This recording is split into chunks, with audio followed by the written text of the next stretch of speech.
Hey, what's up, everyone? It's Giorgio, your friendly neighborhood YouTuber, and I am back with another ASMR bedtime story. And you won't believe how many times I recorded this intro. My headache that I've been dealing with since Saturday, it keeps creeping back up here and there, but I've been taking some medicine for it, so hopefully it'll be fully gone by before my birthday next Tuesday. But anyways, that won't stop me from recording this video for you guys because I definitely want to finish this story. And of course, tonight's ASMR bedtime story is Elemental Ice Wolves. And I'll be reading chapters 4 and 5. And if you've seen the last video, Anders is currently trying to rescue his sister Rayna, who he recently just found out that she is a scorch dragon, and he can transform into a wolf. And so now, because the reason that they were able to transform is because they touched this magical staff at the UFAR trials or whatever that thing is. But so basically, that's how they were able to transform like that. You know. And so yeah, so basically, hopefully we'll figure out what Anders is going to do to save his sister in today's episode. I didn't want to just put episode 3 because I know I'm going to be reading other books in my ASMR voice. And I figure I'll start this video off in my normal voice just in case something mess ups. But I hope you all can just relax, get in a warm, cozy blanket, take a deep breath, and know that you are now safe. And let my voice guide you. And I hope you enjoy this story. Let's get into it. Elemental Ice Wolves, Chapter 4. Anders leaned against the stacked crates, despondent, then stopped leaning against them when he got a splinter in his side. His ribs were already aching where Rayna's tail had smacked into them. But that wasn't his biggest problem. There was nothing here he could use for clothing. And even if he somehow dressed himself, he had no idea how to find Rayna. He could still hear the distant roar of the crowd. Though he was several minutes run from the port, he didn't understand any of what had just happened. Didn't know what to do next, had no idea. But just as he began to spiral into panic, he heard a growl at the mouth of the alleyway. Then a soft whine. His heart picked up speed as he crouched, peeking through a crack between two crates before he could hide. Perhaps he could. Oh no, there was 3 wolves at the mouth of the alleyway, noses to the ground, tracking him. The largest of the 3 growled, and they each blurred, then seemed to stretch, fur fading into gray uniforms as they rose up their hind legs and suddenly became human once more. And naturally they were still wearing their clothes. There must be some trick to it he didn't know. There were 2 adults, a man and a woman, each in the neat gray uniform of the wolf guard. Their heavy cloaks open, their shirts and trousers, and neatly polished boots. Their hair clipped short. The third was a girl, his own age, her gray cloak edged in white, marking her as a UFAR Academy student. She must have been there to watch the trial. "Are you alright?" It was the leader of the trio speaking, a big, broad-shouldered man with neatly trimmed beard and a square, black, thick-rimmed glasses. He had been silver gray as a wolf, but as a human, his hair was black. His skin was medium brown. And I know notice a lot of people have brown skin in this video, you guys. Ain't that's really interesting. Anders was dying inside, but there was only one answer he could give because he knew they wanted him to come out from behind the crates next. I ripped my way out of my clothes. I don't have. There was laughter from the other side of the crates, and even though it wasn't unkind, Anders squeezed his eyes tight shut in embarrassment.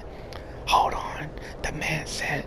There was a rustling sound. Then footsteps approached, and when Anders forced himself to look, a hand was reaching around the crates, holding an assortment of clothes. The girl's white-edged cloak was there, along with a big gray shirt, and a pair of someone's long johns and a belt. He was in no position to argue, grabbing the clothes and getting to work covering up. Did the dragon hurt you? The woman asked. No, she didn't let him finish. It's alright, she's gone.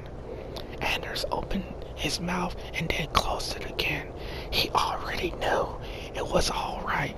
Rayna would never hurt him, except she nearly had.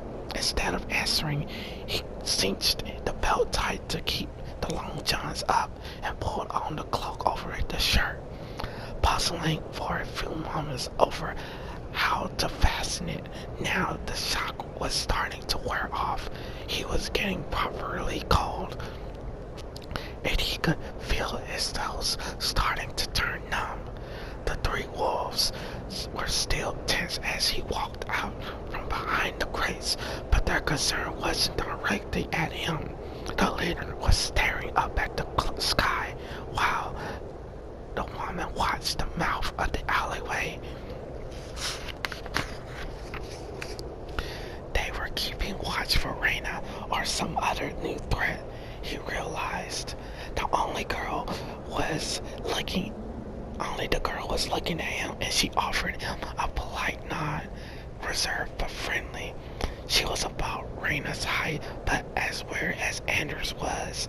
She was short-cropped, curling black hair, and a serious expression, and white skin, nearly hidden under the freckles that anyone Anders had ever seen.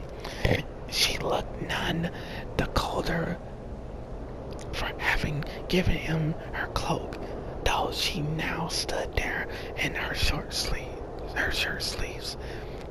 Then the moment was over, and as the leader of the group tilted his head to study Anders, a hint of wolf in the gesture. Congratulations on your transformation, he said wearily. Circumstances might be less than idle, but we welcome every new member of our pack. Anders sucked into a quick breath. Wait, what? He didn't want to join a pack? He wasn't going too far. He had to find Rayna. Behind him, the woman lifted her hand to grasp the emblem at her throat. And we'll get you one of these, she said. It helps your shirt stay where it belongs when you change. Helps you control when you change at all. And at first it's like sneezing and you can't help it. It happens about every time you get excited or scared or feel anything overwhelming. But if you're wearing the amulet, it only happens when you want it to. His cheeks were burning, but behind the embarrassment and the fear and the confusion, the gravity of what had happened was kicking in. Anders had transformed. He had become an ice wolf, one of the few, one of the chosen. His brain wrestled with the idea, trying to shake it off on the basis that Anders hadn't been as special in a single day of his life, but it was impossible to deny. I'm Hayan Meckinson, the leader said, pushing his square glasses up his nose. Did you have parents back in this square that we need to find? Years of practice came together instinctively, and Anders opened his mouth to lie. The rules were simple. Never admit you were connected. Never give your real names. Never admit you didn't have any parents. But how was he going to produce parents if he said yes? Then he realized that Hayden had made the words a question. Rather, it was the rag clothes he had been wearing before his transformation. He realized with the ping he had lost the whole morning's loot when his jacket was ripped away from his body. Or his too skinny frame, or his slightly too long hair that had turned messy and needed cutting. They suspected there was enough children in Hallbar on their own that Rayna was obviously familiar with the existence of street orphans. If not, you have family now. Rayna continued. We take care of our pack. You'll be fed and clothed and housed and trained at the U4 Academy. Anders breathed out slowly, though suddenly his lungs felt shallow. He could barely imagine one of those things, knowing where all his meals would come from, knowing he had a place to sleep, going to school, let alone all of them. No parents. Harold Megginson, he admitted, feeling the thick wood of the cloak between his fingertips, absorbing its warmth, its luxury. The girl who had owned it offered him a shy smile. He couldn't have smiled back if he wanted to. He drew a shaky breath, trying to think what could he say to get away from them. Don't worry, said Hayden, apparently recognizing his fear but understanding the source. If another dragon spy makes it into the city, we won't miss our chance again. We were sent to find you, but others are still tracking her. I slid down Andrew's spine like one of those spears the wolves had thrown at Rayna as she fled the square. These people might sound friendly, but they weren't safe. Not for him. These people were hunting his sister, which meant they were hunting him too. They just didn't know it yet. They'd thrown their spears at her. They tried to kill her, and they might as well have thrown them at him. You were near her, said the woman, frowning. Did you know her? Anders shook his head stiffly. Rule number 1. No, Tama. We were both trying to get up the dais, but the crowd was thick, he said, his mouth dry, the words coming slowly. I seen her on the streets before, but I don't know her. We'll find out who she is, Hayden said, and we'll find out where she is. Anders couldn't stay with them a second longer than he had to. If he did, he'd surely give away their connection by saying something stupid. He had to find a way to get away from them, and soon. Rayna had a long head start on the wolves. She had been flying after all. If she managed to sneak back into the city, he had been waiting for her, not looked behind the towering gates of Ulfar. The academy itself was a huge building, housing all the children who successfully made their transformation at the 12. It was half school, half military barracks, but because you could transform, there was only one job in your future. You'll be a part of the Wolf Guard, patrolling the streets to enforce the law, protecting Phelan against dragons, or helping raise the next new generation. The barracks for the adult wolves was next door to the academy, and joined it and surrounded by the same high walls. The students were small guards in waiting. The academy students only ever seemed to come out into the city into groups of 4, with adult members stepped into their midst when he needed to move independently to either meet Rayna or figure out how to find her. If their positions were reversed, he knew Rayna would walk straight through anything in their path to get to him. Now, if it was up to him to do the same, the wolves left him to his thoughts as the four of them made their way onto the streets once more. Hayan and the woman reached down toward the ground, figures growing leaner in a way that was hard for Anders' eyes to follow.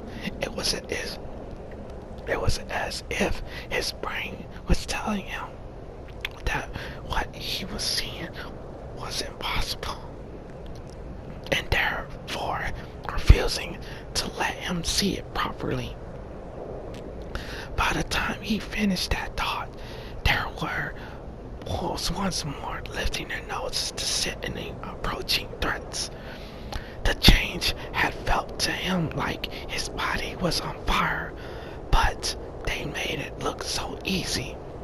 The bear trotted ahead of the two remaining humans and the townspeople. The aftermath of Rayna's flight was visible all around him. The streets were crowded with people, everyone abuzz with their own version of the story, but they stayed close to their doorways, ready to duck back inside if the dragon returned to attack once more. The middle of the cobblestone street was clear, and the wolves and humans made their way down it with every pair of eyes tracking their movement.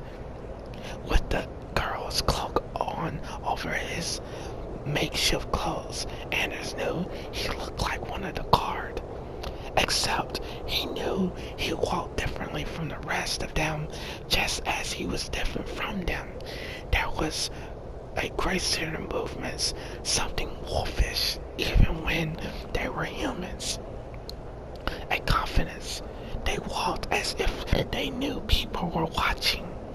He glanced sidelong at the girl and found her looking at him. "I'm Elizabeth," she said quietly, then her lips quirking. "Don't worry about this.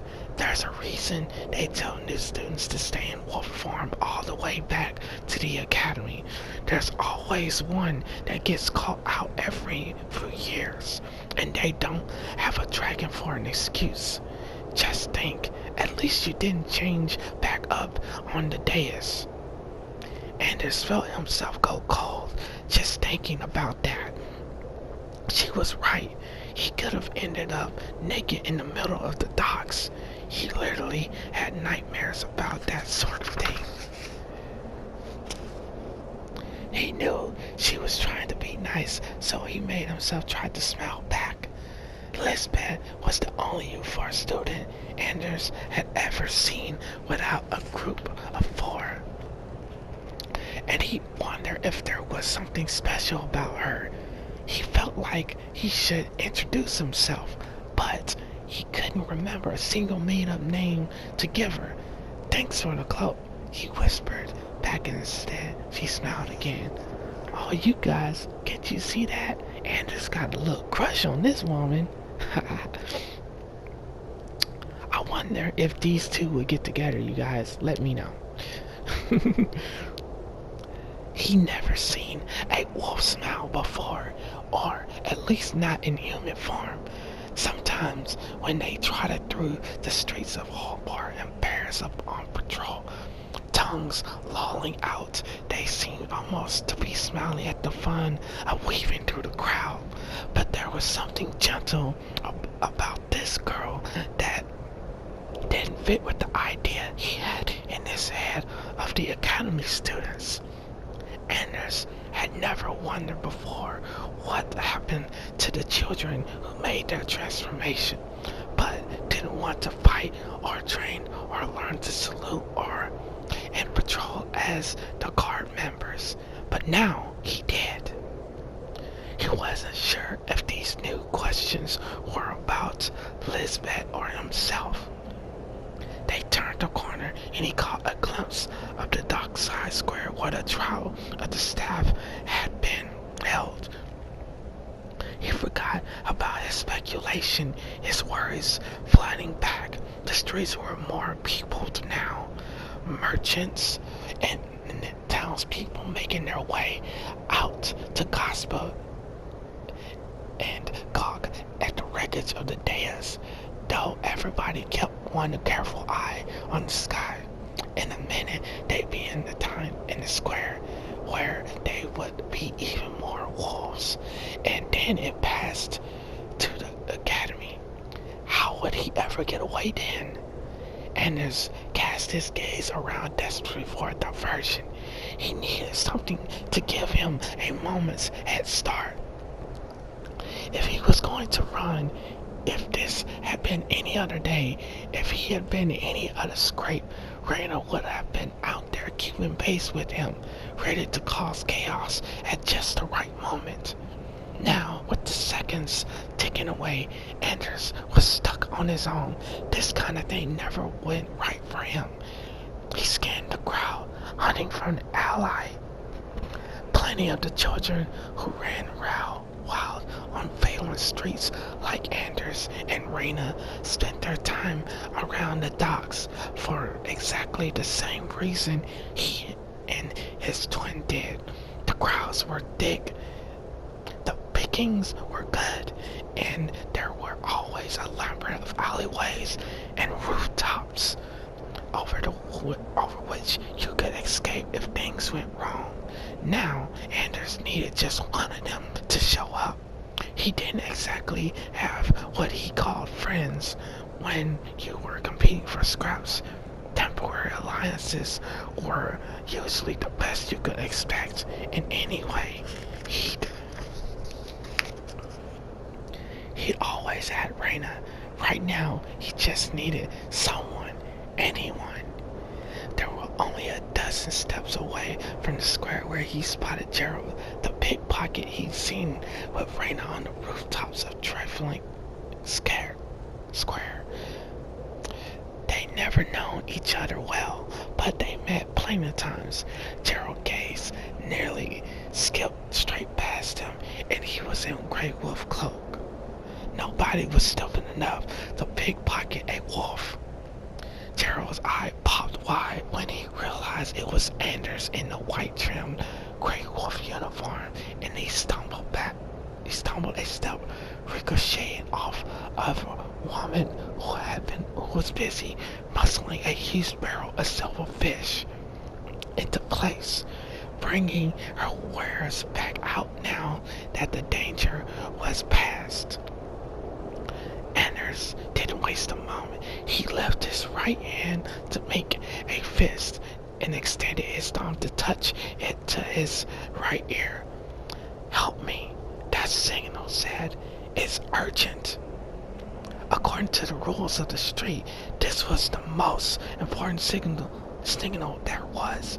You had to help someone who gave it, and everybody did, because you never know when it might be you giving the signal. Still, Gerald hesitated for an excruciating moment, his gaze flickering over the cards, watching the risks. Then he nodded and barged forward into the woman with the barrel, bending at the waist to drive his shoulder hand against her for maximal impact. She fell against the barrel, and with a clatter it tipped over the sideways, a cascade gleaming fish pouring out onto the street. A wave of salt and fish smell assaulted Anders' nose, and hundreds of slimy silver fish slid under everyone's feet. There, the nearby townsfolk and his wolfish escort went skating across the cobblestones with cries of alarm. Anders was the only one ready for the onslaught, and he jumped back and away from the scaly mess, pushing his way between a couple of onlookers. He peeled off the gray cloak as Gerald slightly appeared next to him and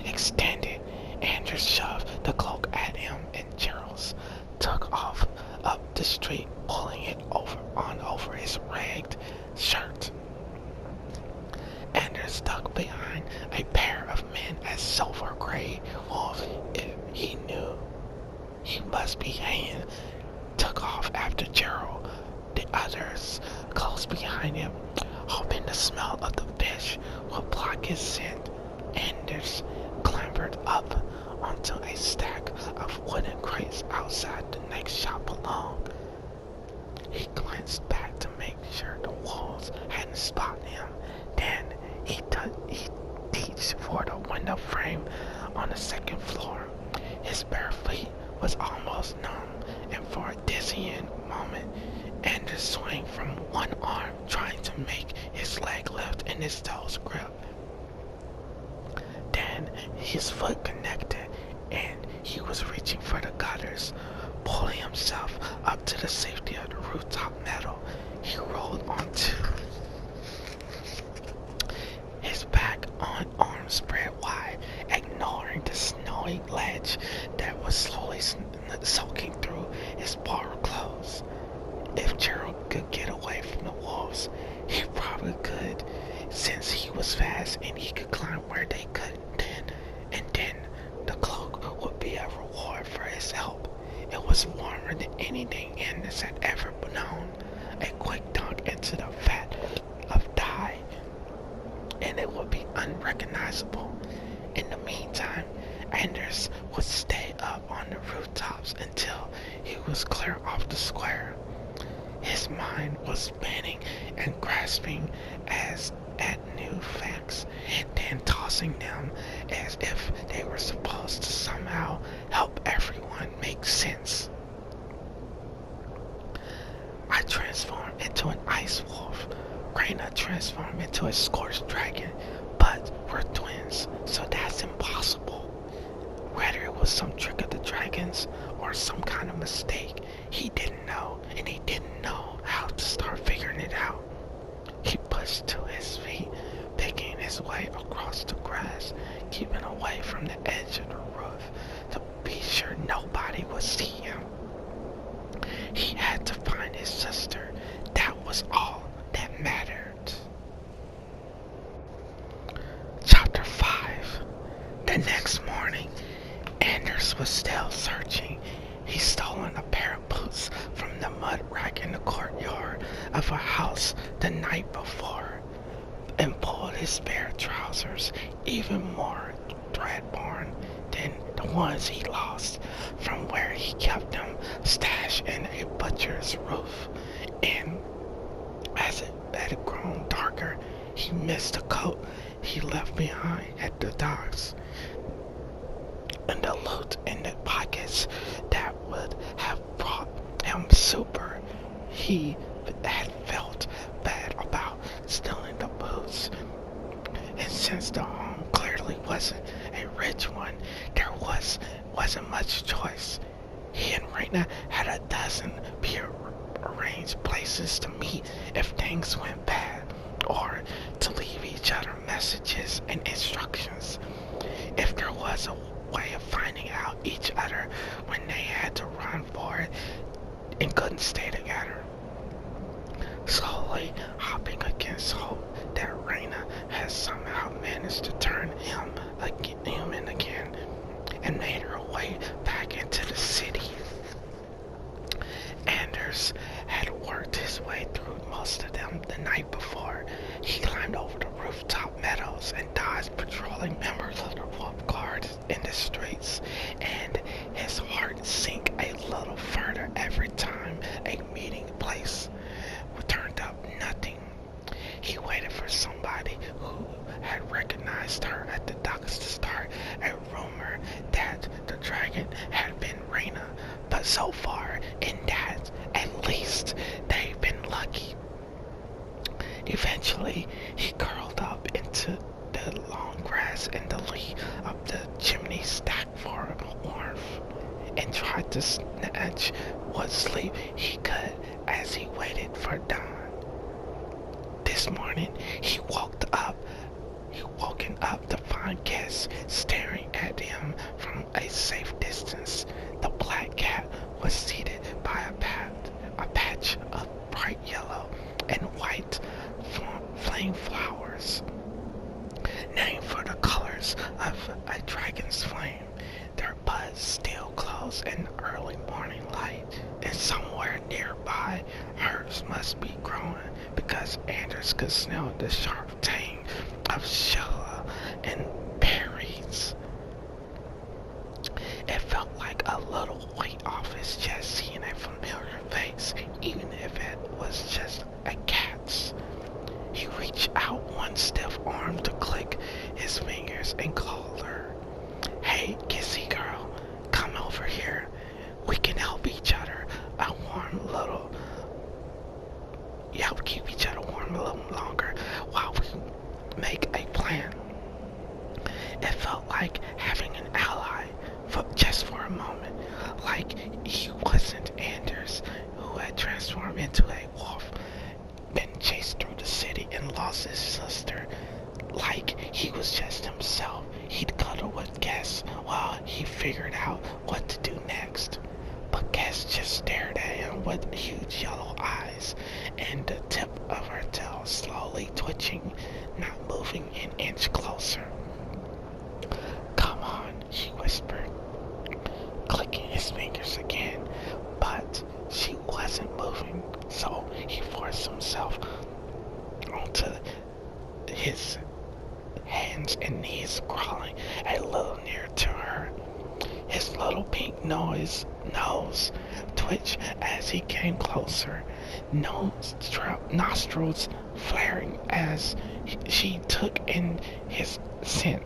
And then she came alive, arching her back, tail lashing as she pared her incisors, fluffed up her fur to make herself bigger. One paw lifted, claws extended to take a swipe at him. And he threw himself back into the place once more, his back slamming hard into the chimney. Guess what the... But the cat was gone, whipping around and running for it in a quick black streak of movement, like she caught wind of his scent, and it wasn't that of a boy, but of a wolf. It was like she didn't know him at all. When he looked down to the street below, the city would transform as surely as he had been himself the day before. The guards they encountered the last couple of days had nothing compared to this. Members of the Wolf Guard patrol in groups of 4, eyes sharp, looking up as well as searching the faces of the crowd. Everyone was watching the sky, and everyone was on alert. Anders was jumpy as well. He kept catching himself looking up, but he didn't know what he was hoping to see. If a dragon appeared, it would be Rayna, or it would be here to attack.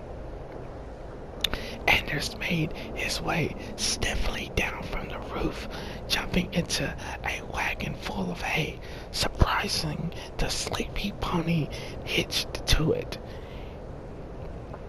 He scrambled free, picking hay from his clothes and hair, and strolled off before its owner could return. If Rayna was still a dragon, no doubt she'd be hiding somewhere safe, far from the city.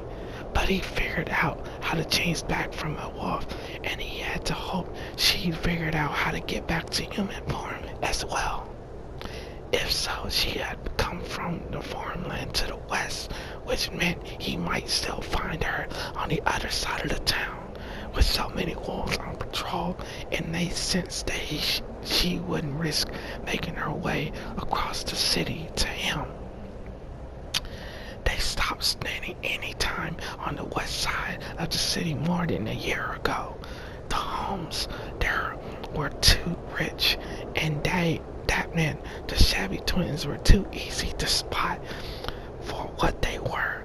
But there were still hidey holes she might use. An hour's walk later, he finally found her signal. It was just a collection of lines drawn in the chalk. high up the wall next to the bakery.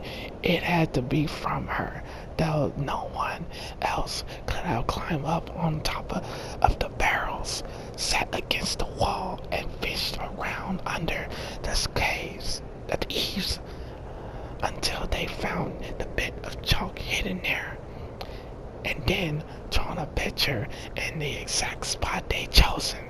But what was it? It was a half circle, flat along the top, like a ball. There were wavy lines rising from it, but what did that mean? He tried to press his tired brain to work. Eventually, he remembered last year he'd been down with a fever, switching hot and cold, shaking so hard it had scared both of them. With the snow coming down relentlessly outside, Rayna had tucked him away inside a stable and made the trek across the city. She climbed over roofs and pushed through blinks, whatever, for hours and came back blue, but carrying a stopper thermos of the best soup in the city and wrapped in layer upon layer of cloth and paper to keep it warm. Everybody said that Dama Sencio's shop was the best of the best, and when Anders was sick, Rayna was convinced that the best of the best was what would bring him back. And she had been right. She'd helped him drink it, shaking with cold herself, teeth chattering. And then she tucked him up in the hay once more, and in the morning the fever had broken. He couldn't imagine how anyone was going to fix the problem. But him a wolf, her a dragon, all of hard hunting for her, but he knew that somehow she would, and if he could just find her, she'd find a way, as she always did.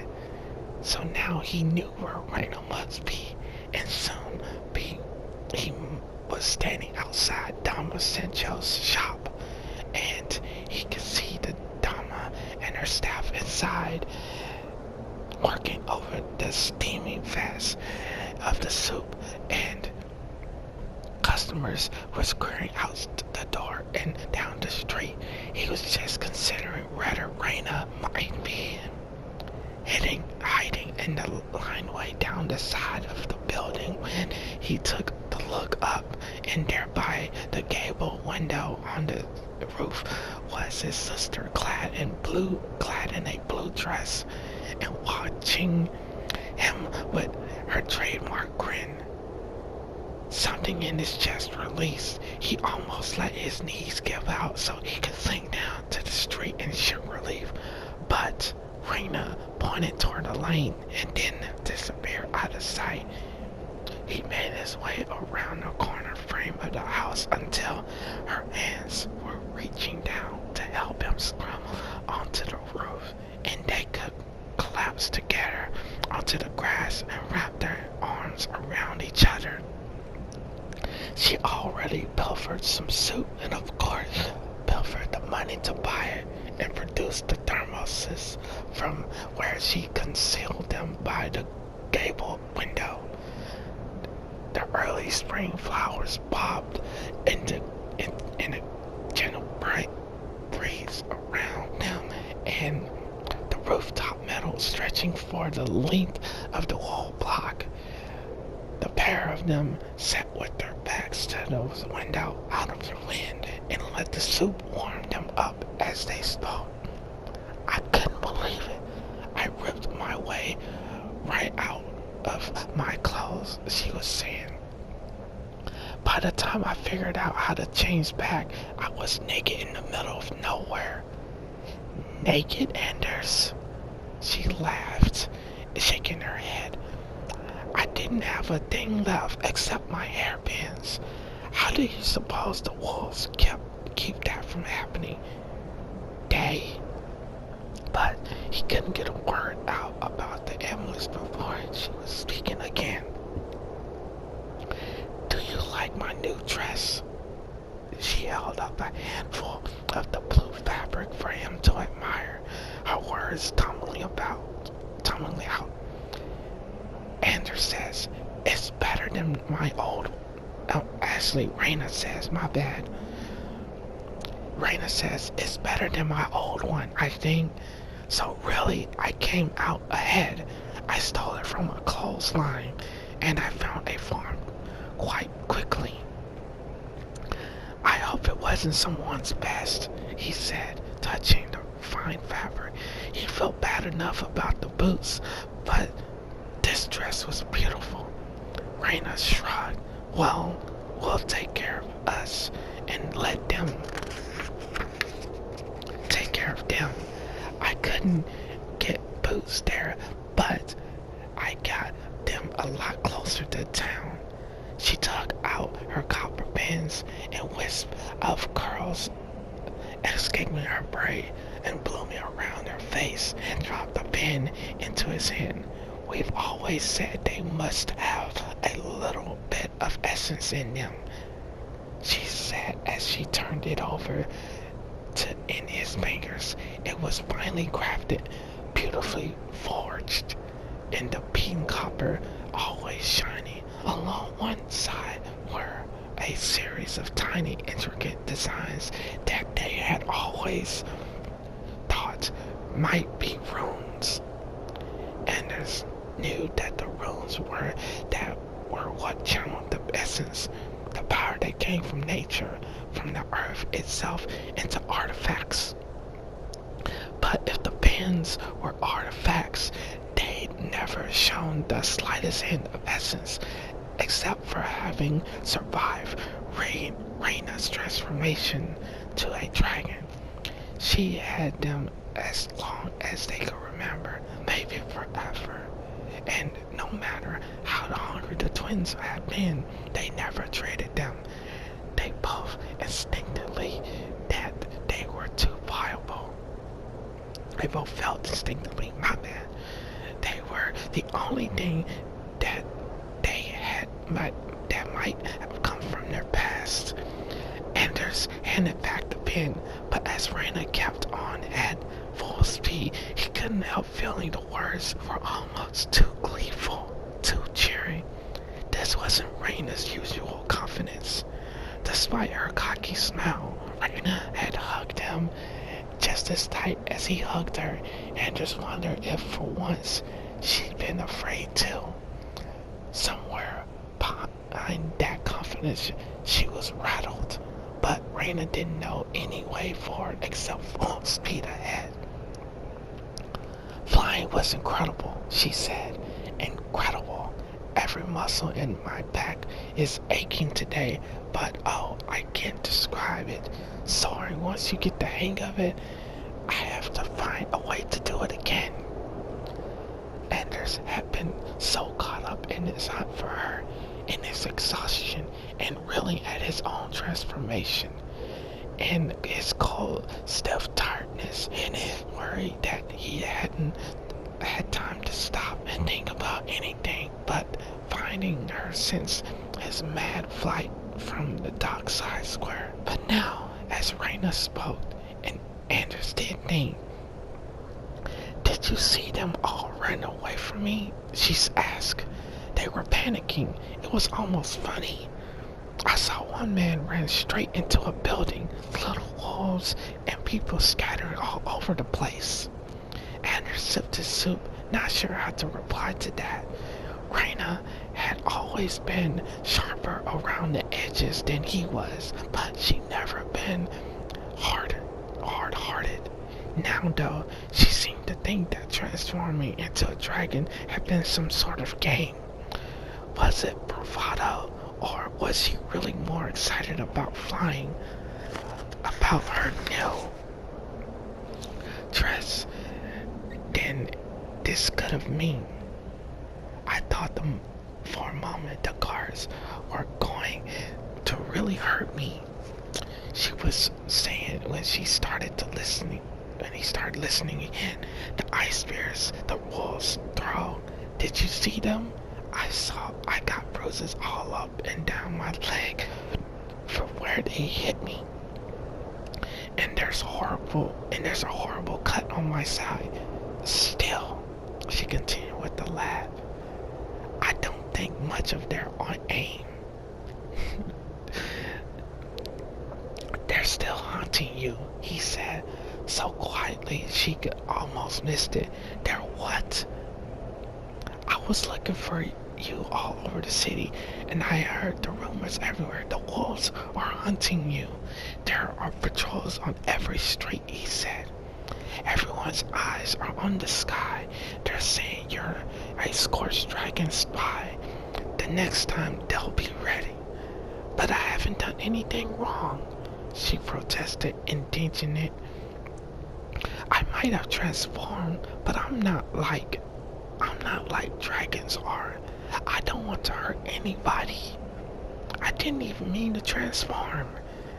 So what if it happens by accident again, he asked. She shook her head. What's really been worrying me is where you're going to turn into a dragon too. Because Rayna, he tried, but she kept speaking.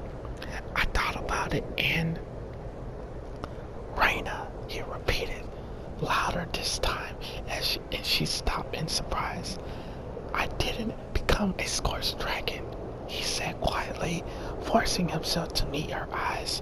For once, she didn't interrupt, seeing the sense he had more to say, and he made himself say it. I became an ice wolf. Rayna stared at him, speechless, though not for long. A wolf. Her voice was squeak. You can't.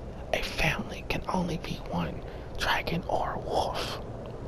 I know that, he replied quickly, staring down at his soup, feeling as if somehow he was to blame for this impossible problem. Like since she transformed first, he should have matched her. Like suddenly their connection was damaged because he hadn't. But we're twins, she insisted, dumping her own thermos to one side, leaning sideways to catch his eye. Don't look at me like that. You know we are. It's right there in our faces. And it was, but it wasn't.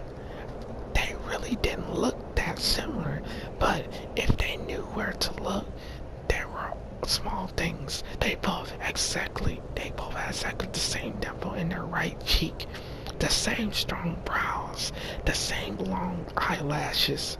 They both folded their arms across their chests when they were uncomfortable, and they both tilted their heads exactly the same way when they were thinking.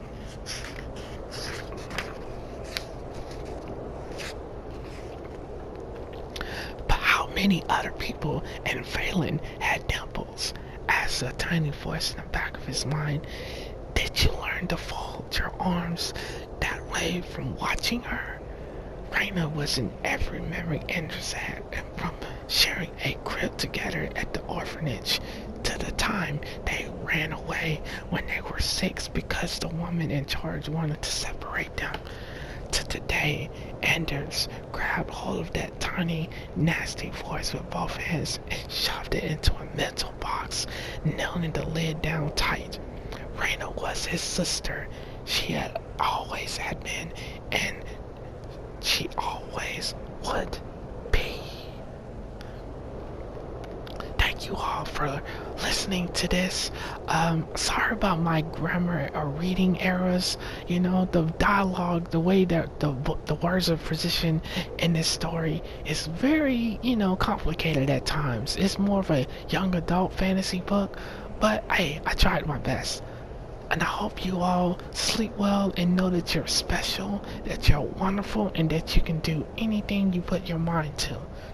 And always love and show time, free time that is, for your loved ones. With that being said,